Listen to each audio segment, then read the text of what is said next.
며칠 전에 베네수엘라 대통령인 차베스가 58세의 나이로 심장마비 사망했다고 하는 보도가 있었습니다.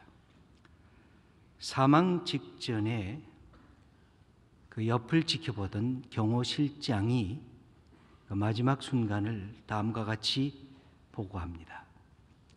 그는 말을 할 수 없었지만 입술을 움직여서 나 죽고 싶지 않다.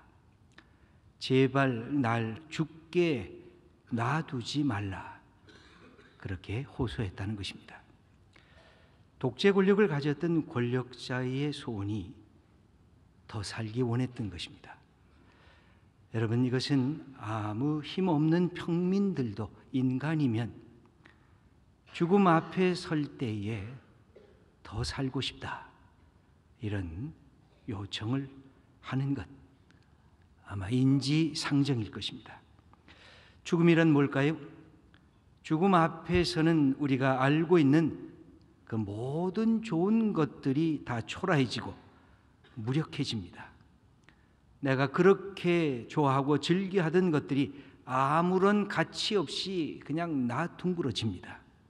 내 교양, 내 지식, 내 재물, 내 권력, 아니 인생의 가치, 의미, 이 모든 보람들까지도 마치 아침 안개와 같이 덧없이 사라지는 것이 죽음이라고 하는 그런 사건입니다. 인류 역사상 가장 유명한 죽음 둘을 대라고 한다면 하나는 철학자 소크라테스의 죽음이고 또 하나는 우리가 주님으로 고백하는 예수 그리스도의 죽음이라 말씀드릴 수가 있을 것입니다.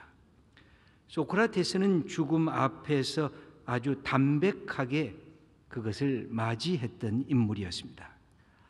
죽음 앞에서 요새 말로 아주 쿨하게 죽음을 자기의 것으로 받아들입니다.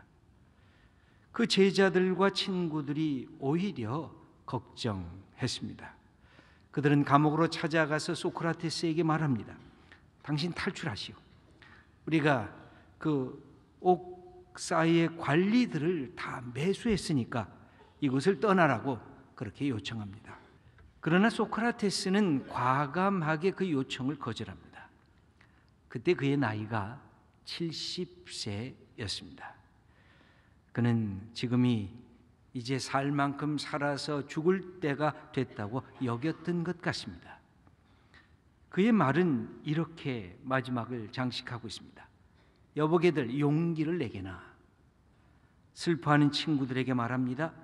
단지 내 육체를 매장하는 데 불과하다고만 생각하게나. 그는 서슴없이 독배를 마시고 죽음을 담담하게 받아들였습니다. 누구에게나 죽음이란 아쉽고 떨리는 자리가 분명한데도 소크라테스는 용기 있게 그렇게 죽어갔습니다. 왜 그랬을까요? 어쩌면 헬라 철학이 말하는 것처럼 죽음이란 영혼이 육체의 이 옥으로부터 탈출하는 새로운 자유와 해방의 길이었기 때문에 그렇게 여겼던 것은 아닐까요? 그러면 반대로 우리의 주님인 예수님을 한번 생각해 보십시다. 예수님의 죽음의 모습은 너무나 다릅니다. 죽음 앞에서 통곡하고 계십니다. 십자가의 죽음을 앞두고 있는 겟세마네의 동산에서의 기도는 너무 처절합니다. 이 마지막 순환의 모습을 보여주고 있는 공간 복음 세 복음서가 마태, 마가, 누가가 똑같은 처연한 분위기를 우리들에게 보고해 주고 있습니다. 마태복음 26장 37절에는 고민하고 슬퍼했다. 마가복음 14장 33절에는 심히 놀라시며 슬퍼하사 말씀하시되 내 마음이 심히 고민하여 죽게 되었으니 하고 당신의 그 아픔을 토로하고 계십니다. 누가복음 22장 44절을 보면 예수께서 힘쓰고 애써 더욱 간절히 기도하시니 땀이 땅에 떨어지는 핏방울 같이 되더라 하고 그 마지막 순간에 전력을 다해서 하나님 앞에 기도하시는 그 간절한 모습을 우리들에게 보여주고 있습니다.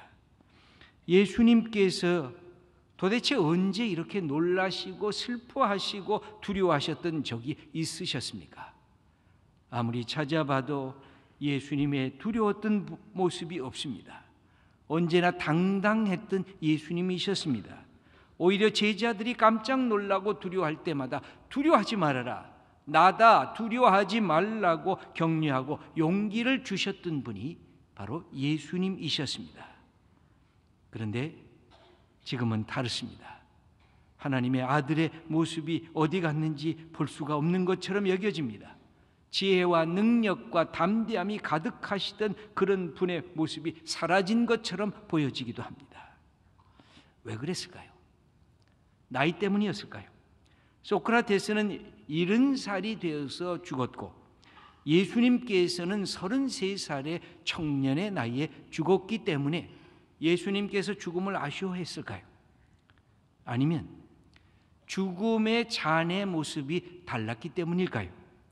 소크라테스는 그냥 독배를 마시기만 하면 금방 죽음에 이르지만 예수님은 가장 처참한 죽음, 십자가, 육체의 치명적인 고통을 주는 십자가, 양손에 못이 박히고 발에 못이 박히고 십자가에 벌거벗긴 채로 부끄러움으로 당하는 그 처참한 죽음의 고통을 감내하기가 어려웠기 때문일까요?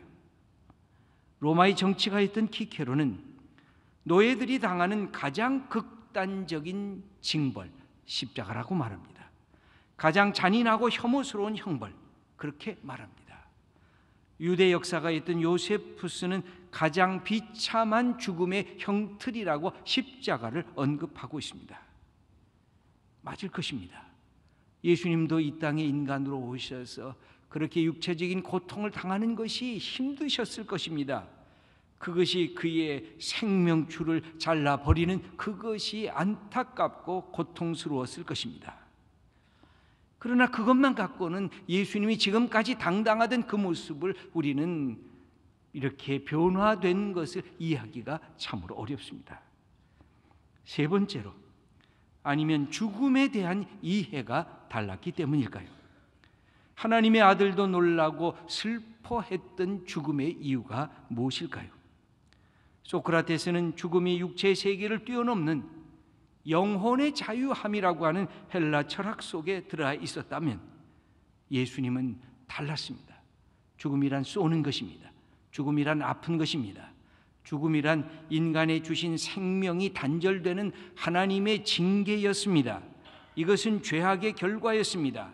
하나님은 죄를 미워하셨기 때문에 이 죽음이라고 하는 형틀을 인간에게 주신 것이라고 하는 그 사실을 예수님은 받아들이고 계셨습니다. 그래서 죽음이란 하나님과의 생명의 관계가 단절되는 것을 뜻하는 것이었습니다. 그러나 그뿐만이 아니었습니다. 예수님은 이 십자가 앞에서 하나님에게 저주를 받는 최고의 쓰라린 고통을 경험하실 수밖에는 없으셨습니다. 사도 바울은 예수님의 십자가의 죽음을 통해서 이 놀라운 사실을 깨닫게 됩니다. 갈라디아서 3장 13절을 보면 바울이 예수님의 죽음을 어떻게 이해하고 기독교의 이 죽음에 대한 이해가 무엇인지를 우리들에게 가르쳐 주고 계십니다. 우리 한번 함께 읽겠습니다. 그리스도께서 우리를 위하여 저주를 받은 바 되사 율법의 저주에서 우리를 속량하셨으니 기록된 바 나무에 달린 자마다 저주 아래 있는 자라 하였음이라. 바로 십자가에 달리셨을 때 율법의 저주를 받으셨다는 것입니다. 아니, 하나님에게 저주를 받으셨다는 것입니다. 그것도 우리의 죄악을 위하여 우리의 죽음을 대신 지시고 저 십자가에 달려 돌아가시는 것, 그래서 하나님을 아바 아버지라고 부르는 분이 하나님으로부터 절대적인 단절과 저주를 받았던 이것을 예수님께서는 견디기가 어려우셨던 것입니다. 여러분, 사랑하는 사람의 인간 관계에서 가장 큰 슬픔이 뭘까요? 단절이 아닙니까? 사랑은 함께 있기를 원합니다. 사랑은 더불어 있기를 원합니다. 사랑하는 사람들이 내게 떠나는 이별이 아픈 이유는 단절을 경험하기 때문에 그런 것인데, 예수님께서 이 단절과 저주를 당신 몸으로 받아들이셨다는 것입니다. 그렇다고 하면 예수님께서는 이 위기를 어떻게 극복하고 계신 것일까요? 예수님에게 이 극복의 몇 가지 단계가 있습니다. 인간의 모습이 그대로 담겨져 있습니다. 첫째는 그 슬픔, 그 외로움, 그 두려움을 당신께서 스스로 인정하셨습니다. 내가 이 고난에 들어갈 수밖에 없다는 사실을 받아들이셨습니다. 기독교 변증가 중에 이 C.S. 루이스는 예수님의 죽음을 이렇게 평가하고 있습니다. 인간으로서 참된 삶을 살았던 그분만이 죽음의 공포를 온전히 맛볼 수 있었다. 그분이 참된 인간이었기 때문에 인간이 당하는 그 모든 슬픔과 탄식과 이 죽음의 두려움을 당신의 몸으로 받으시면서 맛보시고 경험하셨다는 것입니다. 예수님께서 이 고난의 길을 지금까지 달려오셨습니다. 자기 자신과의 마지막 싸움을 지금 하고 계십니다. 겟세마네 동산에서 피땀 흘리는 이 고통을 예수님께서는 마다하지 않으시고 그것을 그대로 인정하십니다. 여러분, 만약 누군가가 우리에게 다가와서 당신 33살에 죽으라. 여러분, 33살이 넘으셨습니까? 안 넘으셨습니까? 그러면 받아들이시겠습니까? 두 번째로, 그것도 무섭고 혐오스러운 저 십자가에 못 박혀 죽으라. 아니, 그것을 넘어서서 그것도 네 잘못과 네 죄악 때문이 아니라 다른 사람의 잘못과 죄악 때문에 네가 죽으라. 그러면 그것을 받아들일 사람이 있겠습니까? 예수님은 이 길 가는 것을 한편으로는 두려워하시면서도 한편으로는 담담하게 이것을 받으셨던 것을 성경은 우리들에게 보여주고 있습니다. 예수님께서 이 두려움을 이겨나가시는 두 번째 방법이 있으셨습니다. 그것은 사랑하는 제자들에게 내가 두렵구나, 내가 참으로 놀라고 죽기까지 괴롭구나, 이 슬픔, 두려움을 나누기를 원하셨습니다. 예수님이 인간으로서 원하셨습니다. 34절 말씀을 우리 함께 읽겠습니다. 말씀하시되 내 마음이 심히 고민하여 죽게 되었으니 너희는 여기 머물러 깨어 있으라. 여기 보면 내가 심히 고민해서 죽기까지 내가 고통스럽다는 것입니다. 그 모습을 예수님은 이렇게 감추시지 않으시고 제자들에게 보이셨습니다. 제자들, 연약한 제자들입니다. 예수님의 죽음을 아직 예상하지 못하고 있습니다. 그리고 예수님이 이렇게 고통스럽게 기도하는 중에 잠만 굴굴 자던 제자들이었습니다. 아니, 마지막 순간에는 예수님 그 제자라는 것이 부끄러워서, 그래서 무서워서 도망갔던 제자들에게 마지막 기대하시면서 그들에게 당신의 연약함을 말씀합니다. 바로 그 사람이 베드로였습니다. 야고보였습니다. 요한이었습니다. 대표로 뽑은 제자들이었습니다. 그런데 제자들은 여기에 참여할 수가 없었습니다. 예수님의 슬픔과 두려움을 이해할 수가 없었기 때문에 그랬습니다. 그래서 그냥 잠을 깊이 들게 된 것입니다. 37절에 예수님이 그 모습을 보면서 질문을 합니다. 시몬아, 자느냐? 내가 1시간도 깨어 있을 수 없더냐?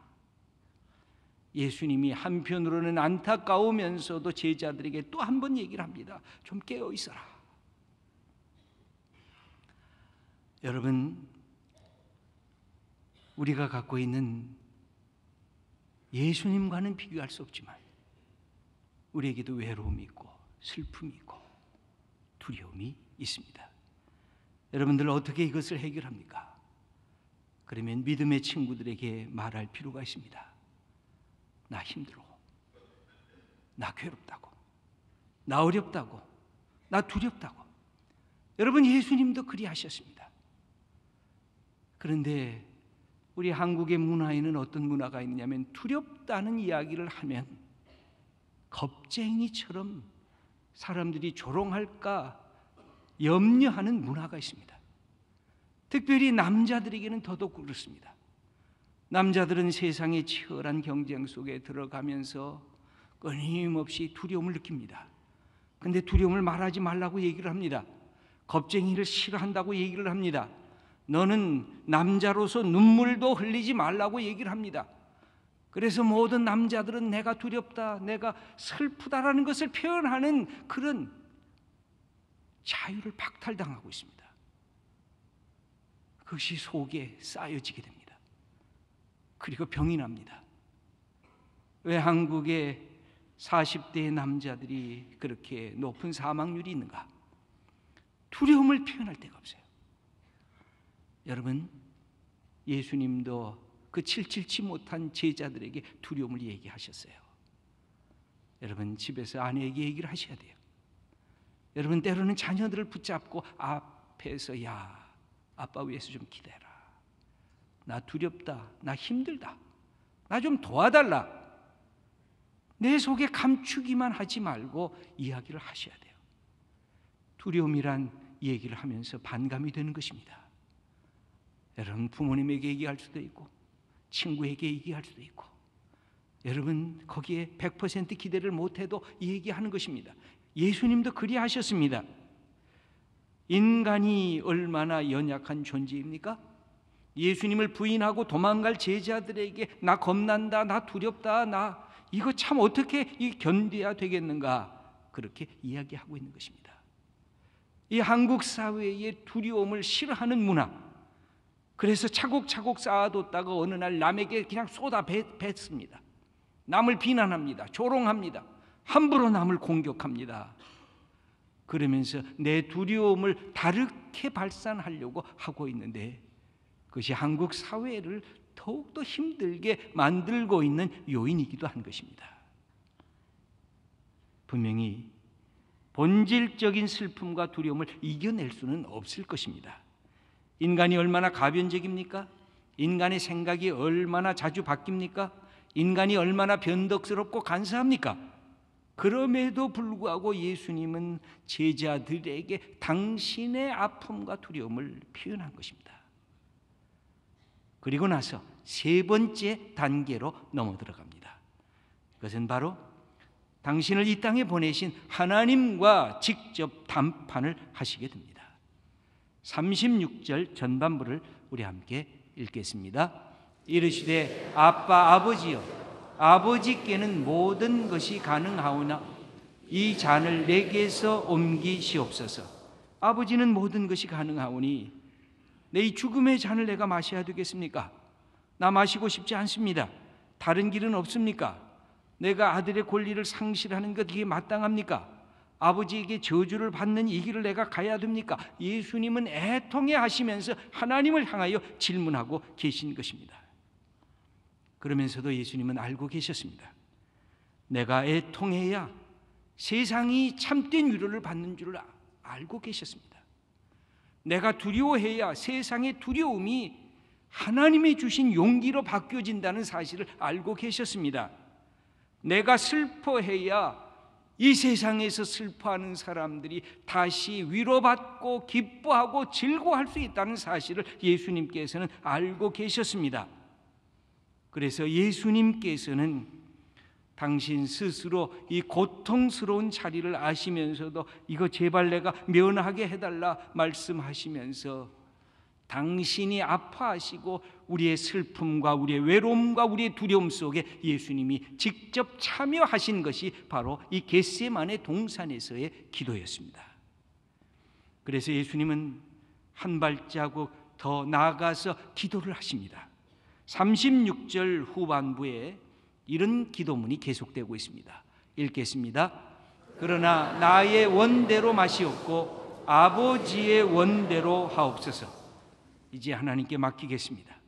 이 길이 단절의 길이어도, 이 길이 두려움의 길이어도, 이 길이 저주의 길이어도, 이 길이 내가 바스러지는 길이어도 내가 주님께 나 자신을 맡기고 주님 앞에 순종함으로 다가가겠습니다. 이게 예수님께서 우리에게 보여주신 모습입니다. 어떤 윤리학자가 캘커트의 데레사 수녀를 만나게 됩니다. 자기의 남은 인생 어떻게 보낼까 명백한 답을 얻기를 원해서 데레사 수녀를 만났을 때 데레사 수녀가 이렇게 묻습니다. 제가 어떻게 도와드릴까요? 나를 위해서 좀 기도해 주세요. 그러면 뭐라고 기도해 드릴까요? 그랬더니 확실하게 대답을 얻도록 기도 좀 해주세요. 그때 데레사 수녀가 말합니다. 확실한 답이야말로 당신이 붙들 것이 아니고 오히려 내려놓아야 할 것입니다. 그녀는 웃으면서 이렇게 말합니다. 확실한 답이란 내 자신에게도 있어 본 적이 없었습니다. 내게 늘 있는 것은 하나님께 대한 신뢰입니다. 그러니 당신도 하나님을 신뢰하도록 내가 기도해 드리겠습니다. 여러분, 우리는 인생에 얼마나 많은 문제들을 하나님 확답을 좀 주세요. 그 답을 찾기를 얼마나 원했습니까? 그런데 예수님께서 우리에게 보여주신 것은 내가 다 답을 몰라도 나를 사랑하시는 그 하나님께 나 전체를 맡기라는 것입니다. 하나님을 신뢰하라는 것입니다. 하나님의 사랑에 내 모든 것이 주님 앞에 드려지도록 하라는 것입니다. 그때 하나님의 답이 오는 것입니다. 그때 하나님의 역사가 나타나는 것입니다. 그때 하나님께서 기뻐하시는 내 인생의 자리가 열려지게 되는 것입니다. 여러분, 다윗은 시편 27편 10절에 내 부모는 나를 버렸으나 여호와는 나를 영접하시리이다. 예수님은 하나님마저도 예수님 버리셨습니다. 외면하셨습니다. 예수님께서 하나님은 마지막 보루인데도 불구하고 하나님께서 돌리셨습니다. 그런 하나님을 향해서 예수님은 이 마지막 순간에 하나님, 내 모든 것을 주님께 드립니다. 주님의 뜻대로 하옵소서. 제가 주님을 신뢰합니다. 이렇게 하나님 앞에 기도한 것이 예수님이셨습니다. 사랑하는 귀한 성도 여러분, 우리가 갖고 있는 두려움이 뭘까요? 우리가 갖고 있는 근심과 걱정이 뭘까요? 우리가 갖고 있는 외로운 탄식이 뭘까요? 하나님 답을 주옵소서 우리는 수없이 외치고 있지 않습니까? 여러분, 내 모습 그대로 우리 사랑하는 믿음의 친구들에게, 아내에게, 남편에게, 부모님에게, 우리의 자식들에게 그냥 내 모습 이대로 얘기를 하세요. 그리고는 하나님 앞에 다시 머리를 숙이세요. 그리고는 하나님, 내 뜻은 이렇습니다. 그렇지만 하나님의 뜻대로 해주세요. 내 모든 것을 하나님께 맡깁니다. 하나님을 신뢰합니다. 여러분, 그렇게 주님 앞에 나올 때 하나님께서 우리의 생애, 하나님의 비밀, 하나님의 응답, 우리의 삶을 새롭게 열어 주실 것입니다. 기도드리겠습니다.